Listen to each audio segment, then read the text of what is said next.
শারদ উৎসবের অঙ্গিকে তৈরি হয়েও তাল কাটল লোকশিল্পীদের জেলাভিত্তিক সম্মেলনে। জেলায় এই মুহূর্তে ২১,৯০০ নথিভুক্ত শিল্পী রয়েছেন। লোকসংস্কৃতির অন্যতম পীঠস্থান পুরুলিয়ায় ৫০০ লোকশিল্পীকে নিয়ে জেলাভিত্তিক সম্মেলনের মধ্য দিয়ে এই উৎসবের আমেজ তৈরি হয়। সেখানেই সরকার বিরোধী প্রচার না করার ফতোয়া দেন অতিথি হিসেবে উপস্থিত পুরুলিয়া পুরসভার চেয়ারম্যান নবেন্দু মাহালি। রাজ্যের বিভিন্ন জায়গায়, দেশের বিভিন্ন জায়গায় আজকে প্রতিনিধিত্ব করতে শিল্পীরা যাচ্ছে। এই জায়গাটা কিন্তু মমতা বন্দ্যোপাধ্যায় করেছে, এই সরকার ব্যবস্থা করেছে। আমার একটাই কথা, একটাই বক্তব্য, এই সরকারের আপনি নুন খাচ্ছেন, এই সরকারের গুণ গাইতে হবে। আপনারা যে প্রোগ্রাম পারফরমেন্স পান, সরকারি প্রকল্প প্রচারের জন্য পান, আপনি প্রচারও করবেন, আবার সরকারের বিরুদ্ধে প্রচারও যাবেন। এই দুটা জিনিস একসঙ্গে হবে নাই বলতে, আপনাকে একটা রাস্তা বেছে নিতে হবে, সেটা ঠিক করতে। দুদিকে দু নৌকায় পা দিয়ে চলা যায়, তাহলে আপনাকে ডিসিশন নিতে হবে যে আমি কোনো সরকারি ভাতা নেব নাই, পুরস্কার ফিরাই দেবো, যদি কোনো পাইছি সম্মান ফিরাই দেবো, কার্ড স্যালেন্ডার করে দেবো। আপনি তো শিল্পী, আপনার নিজস্ব শিল্পী সত্তা যদি থাকে আপনি এমনি বাজার আসর গরম করে দেবেন, কোনো দরকার হবে না সরকারি সাহায্য।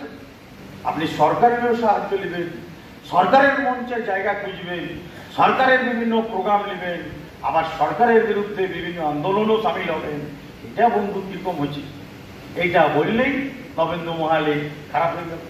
চেয়ারম্যান এরকম বক্তব্য রেখে দিল, তাই বিরাট ব্যাপার, চারদিকে ভাইরাল হয়ে গেল। ভাইরাল হোক, তাতে কোনো আপত্তি নাই। ন্যায্যটা ন্যায্যই বলবো, সঠিকটা সঠিক বলবো, কারণ এটাই আমাদের বৈশিষ্ট্য। তিনি কড়া ভাষায় তার বক্তব্যে সরকারি নথিভুক্ত লোকশিল্পীদের সতর্ক করে বলেন, দুই নৌকায় পা দিয়ে চলবে আর গাছেরও তুলবে আর তলেরও কুড়োবে, এটা চলবে না। নবেন্দুবাবু আরও বলেন, এই সরকার নুন খাচ্ছেন, অতএব এই সরকারের গুণ গাইতেই হবে। যদিও এই সম্মেলনে উপস্থিত শিল্পীদের মধ্যে এই নিয়ে অসন্তোষ দেখা দিয়েছে। জেলার প্রখ্যাত ঝুমুর শিল্পী শিশুপাল সহিস বলেন, নবেন্দুবাবুর এই বক্তব্যকে তারা সমর্থন করেন না। এতে শিল্পী সত্তার অধিকার কেড়ে নেওয়া ঠিক নয়। নুন খায় তার তো গুণ গায়, সেটা তো একটা কথা বটেই। আসলে সেটা যেভাবে বললেন ওইভাবে ওটা বলাটা ঠিক হয়নি। তবে দেখুন, শিল্পী তো একা কারো নয়। শিল্পী আমরা হয়েছি, ধরুন আমাদের নিজস্ব ক্ষমতা আছে, নিজস্ব আমাদের সত্তা আছে বলেই তো আমরা শিল্পী হতে পেরেছি, তাই তো?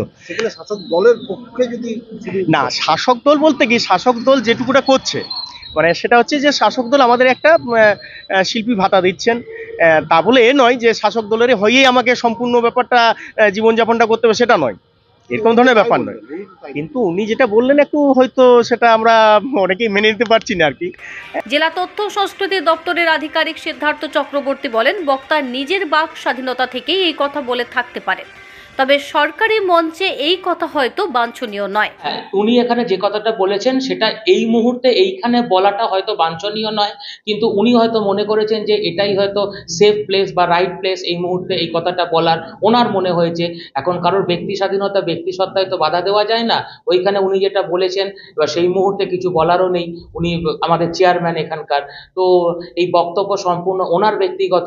এবার অ্যাকচুয়াল কারণ কি ঘটেছিল সেটা যতক্ষণ না জানতে পারবো কিছু তো বলতে পারবো না, কিন্তু মতামত সম্পূর্ণভাবে মানে দায়িত্ব হিসাবে ওনারই।